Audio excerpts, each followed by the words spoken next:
Hello, welcome to my first ever YouTube live. I'll be answering all of your questions via this platform. So let's get started without wasting time. And the first question that I see pop up is, what's my background info and what have I accomplished in my lifetime? So my name is Olas Romer. I was born and raised in Denmark. I've committed my life to science as a mathematician and an astronomer. One of my biggest achievements was discovering that light has a finite speed. Many people believed that light speed was boundless and unmeasurable, but I disproved this hypothesis using through surprising revelations. The second question that I see being asked a lot is, what was I trying to find? Um, so during my lifetime, Jupiter had become a subject of study.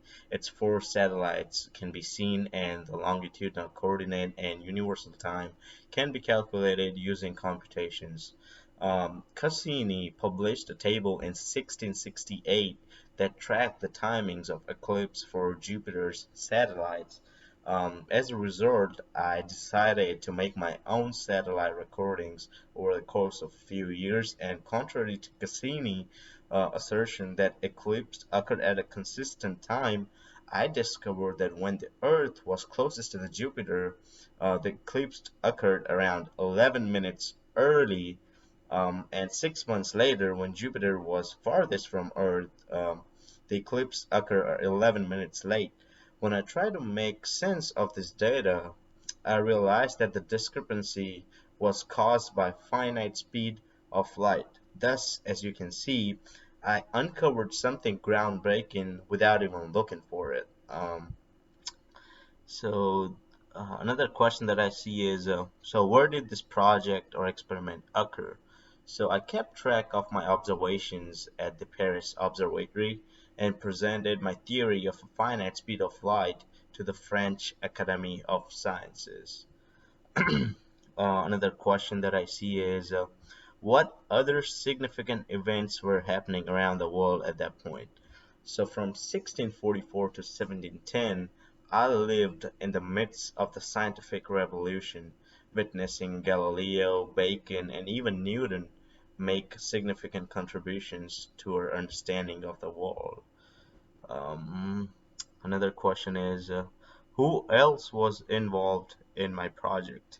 So I did most of my work on my own, but I did take a little bit of help from the French Academy of Sciences.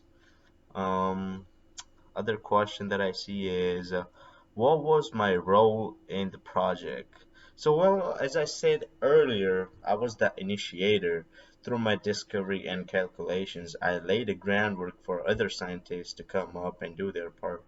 But yeah, as I said, I was the initiator. Um, Other question that I see is, what impact did my project have on the physics community?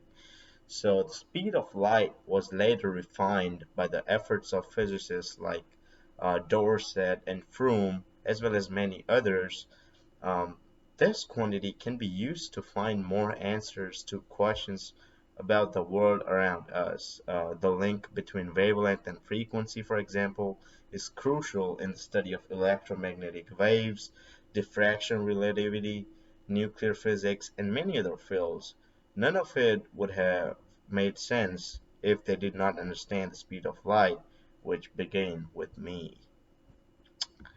All right, so the last question that I'll take is, after my finding, what did I do? So after my discovery, I became a professor at the University of Copenhagen, where I had previously studied, and years later I was appointed by the King of Denmark to be Royal Astronomer and Director of the Observatory.